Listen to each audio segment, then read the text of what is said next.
take you through my career. I come from a background in chartered accountancy, but I always like to write.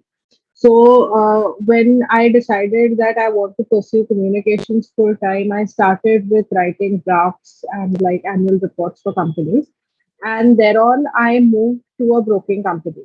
So I used to work closely with research, but with that, since I was so adept in managing all the content with that, I used to also manage content on the website.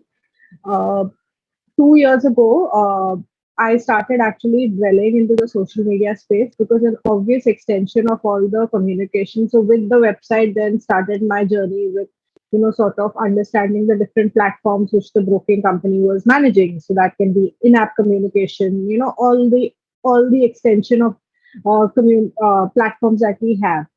Uh, Post that, what typically happened is that since social media space also came into a picture, I started understanding social media. And to do that, since I had no background in communications or social media, I started building my own social media platform on Instagram. So I started somewhere in late 2019 with my Instagram, and I like to sketch. But my chief motive was to understand how does social media work. So I think in a span of 2 years, I had about 25,000 followers.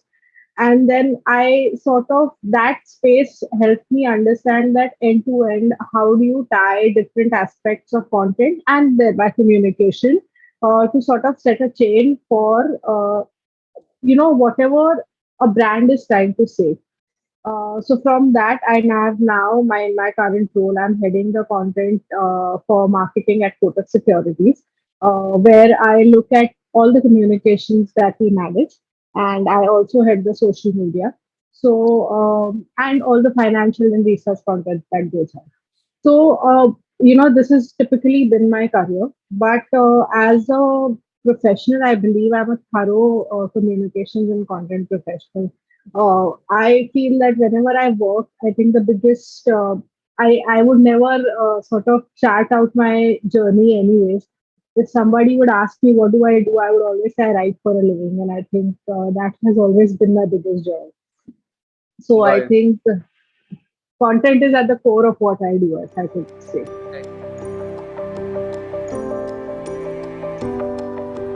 The main KRAs or the KPIs, or what I look at, is basically managing all the communication. So we have different forms of communication which come up. I could, without getting too deep into it, because it gets technical after a while, we have a lot of communication which goes to our client. That can be in a form of an engagement communication that, with our current set of clients, that can be a pitch to our prospective clients. That can also maybe, be transactional communication, because it's the stock markets, and there are regulators and there are several compliance aspects which are involved. So typically our communication is divided into three types. Other than that, we have research, like we have an in-house Kotak research team. So they basically come up with research on stocks and mutual funds to invest. So um, if you one of the things which I started when I started with communications, especially in finance, is that the perspective was that finance is boring, right? A lot of people don't usually get it. Those who get it feel that if they have to, the idea is they have to read through hordes of reports and things like that. But I think in the past, I think 2 years with the discount broking startup sort of coming up, it has been made more chic. A lot, so many, like I feel millennials and even Gen Z are right now into investment and trading as compared to what they earlier were. So the regulators have changed. The approach towards investing has definitely changed. And there are several new players. So I think there is in terms of communication, this has sort of added a new flavor. Finance is no longer boring, and people have understood it in ways that it can be made very interesting. So with research communication, the idea is that whenever we are working on it, it needs to be made relevant to the people who are reading it. And I think our social media, if we look at on Kotak Securities, we are across 8 handles. So social media, I also believe, is a great platform for pushing out our content. So our social media sort of represents that. Whatever we are trying to communicate, the idea is to make it relevant. The idea is to make it quirky, and especially the idea is to ensure that the content is, how can I put it? It serves what the platform wants. Also, so I think these are the major aspects of all the communication that we handle, and I feel that whenever we are touching points with any client or any prospective customer, it's not just a email that you get in your Gmail or maybe an SMS or a notification. It's a very well-rounded communication. So when I'm talking about any prospective person who's trying to associate with the brand, it necessarily need not be that I'm one-on-one interacting with it, but we can see a social media post and he might just really like it. It's something very interesting. So, for that, for me, that content and or that piece of communication like also it becomes equally important. So I am creating a brand recall value there.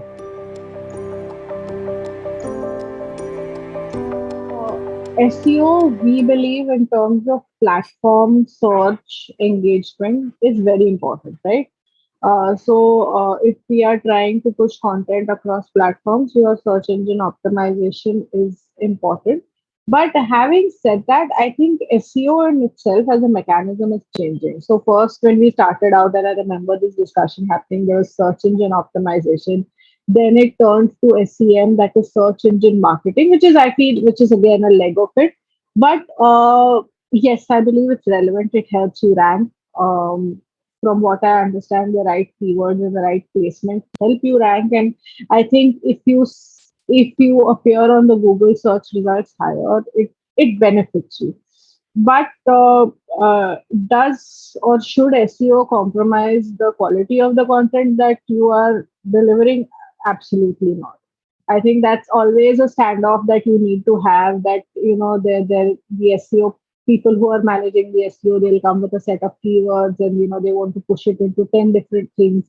And then as a content person, you have to strategically align it. So I feel that that is a balance that you need to sort of look.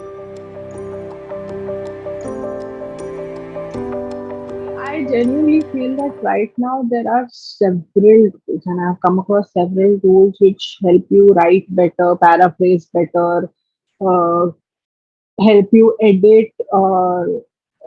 I think in terms of just writing, we have so many tools which are available free of cost, right? So they from plagiarism to suggesting alternatives, everything is available.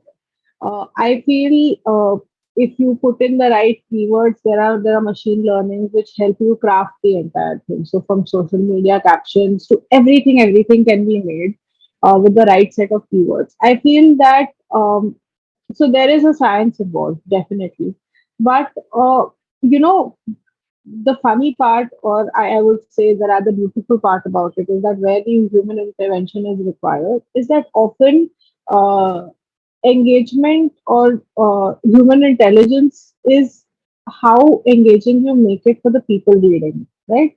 So a machine learning language can, even though there are 10 ticks that you make, that, or you make it sound engaging, you make it sound compassionate, unless and until you understand your client set and you are able to establish the right mix to send the right communication to your client set with a sense of that, how do I structure this better? I feel that machine learning then becomes redundant. So I feel that you need that intervention because the people who you are communicating with or who you are sharing your content with are humans. They are not machines. So if you might send them through 10 different formats, but unless and until your communication is not reaching the person reading it, he's not able to understand or comprehend or engage with it, it's irrelevant.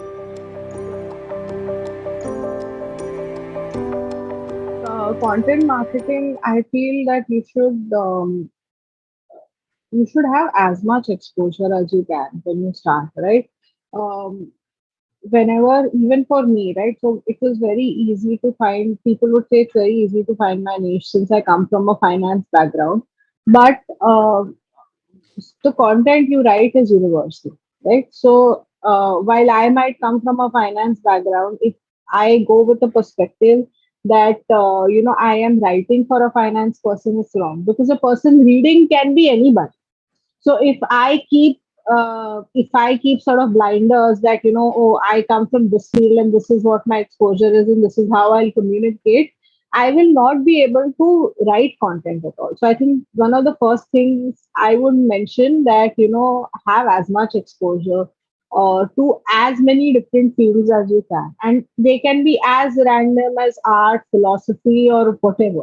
I feel, because at the end of it, when you are trying to communicate, so for example, I remember that when I started, I would read books on psychology and cognitive behavior a lot, and they had absolutely nothing to do with finance. But today, a lot of traders are talking about, like, psychology of money is a very interesting book. So it is something which combines aspects of psychology and how your money spending habits are.